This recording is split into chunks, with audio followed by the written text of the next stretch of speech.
Hello students, how are you. एक बार मैं शुभम फिर आपका अपने यूट्यूब चैनल ड्रीम्स एकेडमी में स्वागत करता हूं। जैसा कि मुझे उम्मीद है कि पिछले वीडियोज़ में जो कुछ भी हमने सीखा वो आप अच्छी तरीके से समझ गए होंगे। आज हम एक्सिलरी वर्ब जो हमने 24 सीखी थी, मॉडल एक्सिलरी और प्राइमरी एक्सिलरी, उन्हीं की चर्चा करेंगे। सबसे पहले आज हम इज एम आर का प्रयोग सीखेंगे। इज एम आर के प्रयोग के साथ साथ उसमें is to am to are to का भी प्रयोग सीखेंगे। और हाँ, मुझे विश्वास है कि अगर आप अंत तक वीडियोज में बने रहेंगे तो आप मौखिकली जितने भी ट्रांसलेशन होंगे वो आप आसानी से बना सकेंगे। चलिए स्टार्ट करते हैं। हम देखते हैं कि आज use of is am are. वैसे आप नॉर्मली जानते भी होंगे कि use of is am are कहाँ किया जाता है। एक बार फिर मैं थोड़ी देर के लिए बता देता हूँ कि जो इज होता है वो इज एक वचनकर्ता के साथ प्रयुक्त होता है। और एक वचनकर्ता का मतलब आप समझते होंगे, इंग्लिश में इसे सिंगुलर नंबर कहते हैं। क्या कहते हैं भैया? Singular number. और सिंगुलर नंबर में 4 चीज़ों को रखा गया है।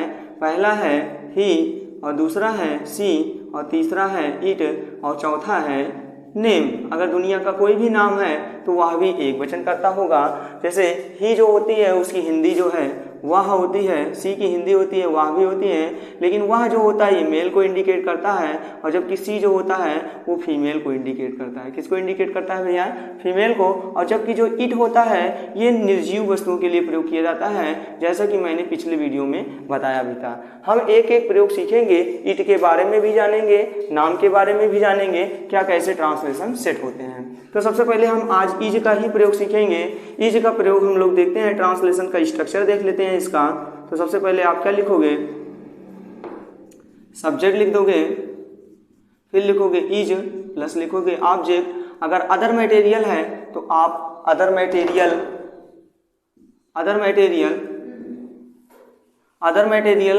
आप लिख दीजिएगा।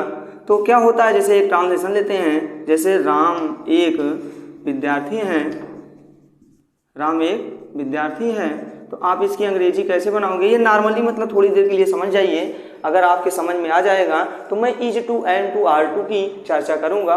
उसको बताने से पहले मैंने सोचा ये बता दें ताकि वो आप आसानी से समझ सकें। चलिए देखते हैं। तो यहाँ पे आप इज का प्रयोग करोगे क्योंकि राम है, राम किसी का नाम है, और राम जो है एक वचन करता है, इसलिए इसके साथ लगाओगे इज। तो राम के साथ इज लगेगा। और एक की अंग्रेजी क्या लिखोगे? ए। और विद्यार्थी की अंग्रेजी क्या लिखोगे? स्टूडेंट। अब आप इसी ट्रांसलेशन का निगेटिव बनाओगे तो आ जाएगा ट्रांसलेशन राम एक विद्यार्थी नहीं है। तो आप इसकी अंग्रेजी क्या बनाओगे? राम एक विद्यार्थी नहीं है, तो आप क्या करोगे? राम लिखोगे सबसे पहले, और उसके बाद नहीं के लिए नॉट लगाओगे। एक बार मैं यूज ऑफ नॉट और नो का भी बताऊंगा, लेकिन अभी जो पढ़ा रहे हैं वही आप सीखिए। राम के साथ आप इज लगाओगे, और नहीं की अंग्रेजी नॉट लगाओगे, और विद्यार्थी की अंग्रेजी क्या लगाओगे? स्टूडेंट लगाओगे। यहाँ तक समझ में आ गया होगा। मान लीजिए आपको यहीं पे ट्रांसलेशन अगला बना दिया जाए और ट्रांसलेशन कह दिया जाए क्या राम एक विद्यार्थी है, क्या राम एक विद्यार्थी है, तो आप तुरंत समझ जाएंगे कि क्या शब्द आगे है।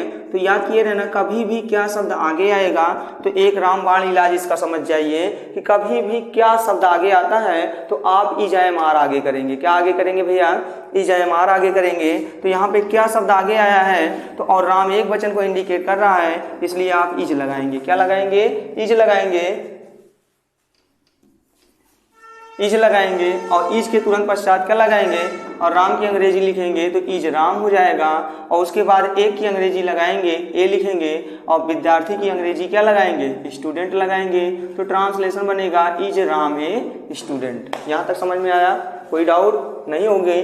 ठीक है, ऐसे एक ट्रांसलेशन की और चर्चा कर लेते हैं, फिर हम एम पे चलते हैं। जैसे आ गया कि वह मेरा भाई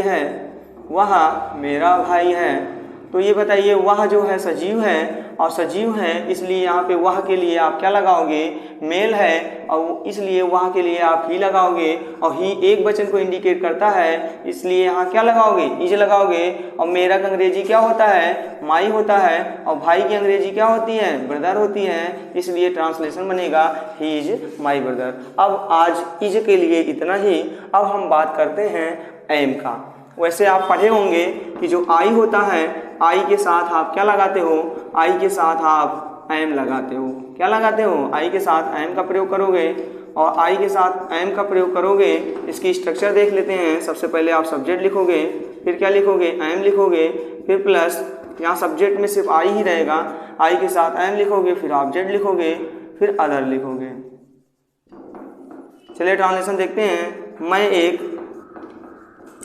एक अध्यापक हूँ, मान लीजिए आया है ट्रांसलेशन, तो आप इसकी अंग्रेजी कैसे बनाओगे, तो मैं एक अध्यापक हूँ तो इसकी अंग्रेजी बनेगी, मैं की अंग्रेजी क्या लिखोगे, आई के साथ क्या लगाओगे, एम लगाओगे।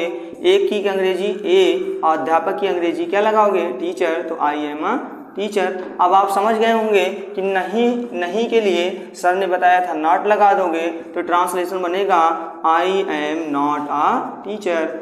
अब मान लीजिए क्या शब्द आएगा, तो सर ने एक रामबाण ट्रिक बताई थी कि क्या शब्द के लिए सर ने बताया था इज एम आर को क्या कर दो, आगे कर दो, तो इसमें भी एम को आगे कर दो, एम के साथ आई लगाओगे, अगर नॉट होगा तो नॉट लगाओगे ट्रांसलेशन में, नहीं तो नहीं लगाओगे, am I not a teacher.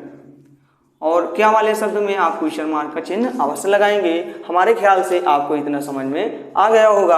अब हम आगे चलते हैं और सीखते हैं। क्या आप बता सकते हैं कि कौन सा ऐसा ट्रांसलेशन है जिसमें आई के साथ इज लगता है? अगर जवाब है आपके पास तो जल्दी बताइए। चलिए बताते हैं, ध्यान से देखिएगा तब तक। एक ही ट्रांसलेशन है जहां आई के साथ इज लगता है। क्या लगता है? इज लगता है। वो ट्रांसलेशन है कि आई जो है अल्फ़ाबेट का 9वां अक्षर है। क्या अक्षर है? 9वां अक्षर है। तो यहाँ पे आई के साथ इज लगेगा और दुनिया का कोई ऐसा ट्रांसलेशन नहीं है जिसमें आई के साथ इज लग जाए। तो आई के साथ इज लगाओगे, आई इज। अब 9वां है तो जैसे 9th बोलते हो, मैं 9वीं क्लास में पढ़ता हूँ, मैं 9वीं में पढ़ता हूँ तो 9 नहीं बोलोगे, 9th बोलोगे। 9वीं का मतलब हुआ 9th और 9 का मतलब हुआ डायरेक्ट आप 9 में एडमिशन ले लिए, ना पहली पढ़े, ना दूसरी पढ़े, ना तीसरी पढ़े, इसलिए आप उसमें टीएस जरूर जोड़ेंगे। तो आई इज 9th। अक्षर की अंग्रेजी क्या होती है? लेटर होती है। तो I is 9th letter of, किसका है ये? अल्फ़ाबेट का है, तो अल्फ़ाबेट लिख देंगे। I is the 9th letter of alphabet. हमारे ख्याल से आपको ये ट्रांसलेशन समझ में आ गया होगा।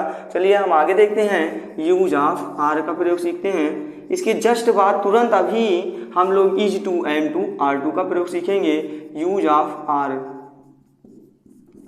यूज ऑफ आर में आप सबसे पहले सब्जेक्ट लिखेंगे, फिर उसके तुरंत पश्चात लिखेंगे आर। एक बात बताना भूल गए थे कि जो आर होता है ये प्लूरल नंबर के साथ लगता है। किसके नंबर के साथ लगता है भैया?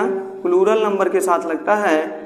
और प्लूरल नंबर कौन कौन होते हैं? हिंदी में इसको बहुवचन बोलते हैं। क्या बोलते हैं भैया? बहुवचन कर्ता। वैसे याद कीजिए, बहुवचन का संधि विच्छेद करिए तो निकल के आता है बहुत, और वचन मीन्स होता है कि बहुत लोग। कितने लोग? बहुत लोग। और जिसमें बहुत लोग को इंडिकेट किया जाए वो बहुवचन कर्ता होता है। और बहुवचन कर्ता में आप ये सीखिएगा कि इसमें कई लोग होंगे। कितने लोग होंगे? कई लोग। अगर 2 से ज़्यादा लोग होते हैं तो 100% उसको आप क्या मान लोगे? बहुवचन कर्ता मान लोगे। चलिए इसके स्ट्रक्चर देखते हैं। तो सबसे पहले आप क्या लिखोगे? हाँ, ट्रांसलेशन जीरो बेस से स्टार्ट किए हैं भैया। अगर आप ट्रांसलेशन बढ़िया से सीखना चाहते हैं तो आज से ही नोट्स बनाना शुरू कर दीजिए। सब्जेक्ट के बाद आप आर लिखोगे, आर के तुरंत पश्चात ऑब्जेक्ट लिखेंगे, ऑब्जेक्ट के बाद अदर लिखेंगे और फिर फुल स्टॉप लगा देंगे। फुल स्टॉप कब लगता है? जब ट्रांसलेशन नॉर्मल हो। और एक्सक्लेमेशन कब लगता है? जब ट्रांसलेशन में क्या हो, मतलब एक विस्मयादिबोधक शब्द हो, उसमें एक्सक्लेमेशन लगता है। और क्वेश्चन मार्क आप जानते ही हैं, जब आपसे क्या किया जाए, प्रश्न किया जाए तो वहाँ आप क्या लगाओगे? एक्सक्लेमेशन, क्वेश्चन मार्क लगाएंगे। चलिए हम चर्चा कर लेते हैं बहुवचन कर्ता कौन कौन होते हैं। तो पहला होता है वी होता है। क्या होता है? बी होता है। और दूसरा होता है यू। क्या होता है? यू। तीसरा होता है दे। क्या होता है भैया?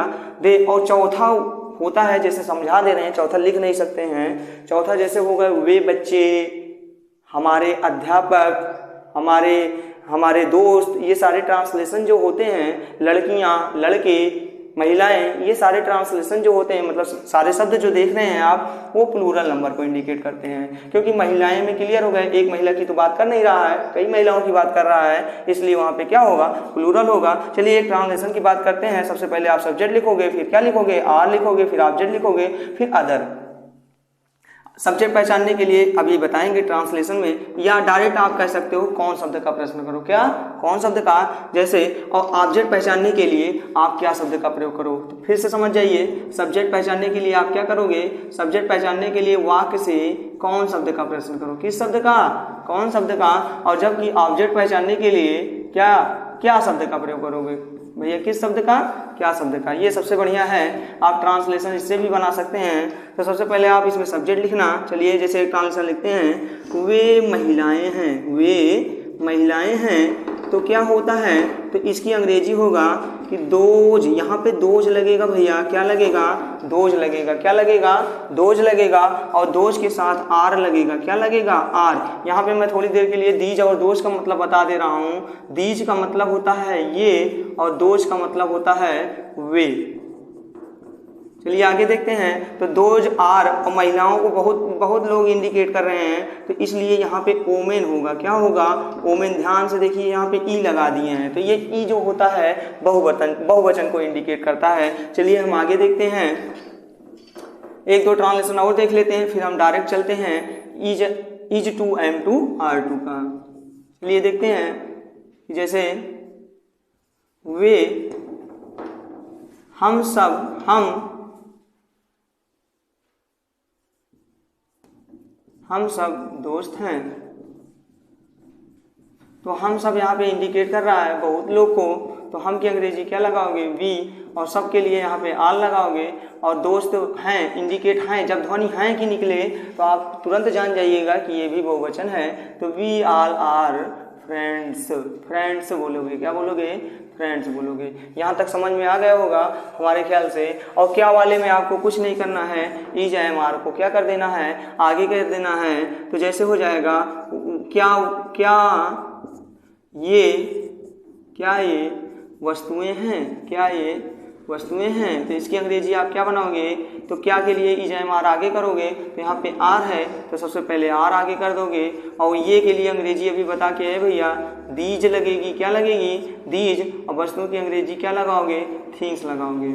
यहाँ तक समझ में आ गया होगा। ठीक है, हम अगली चर्चा करने वाले हैं, किसकी, यूज ऑफ इज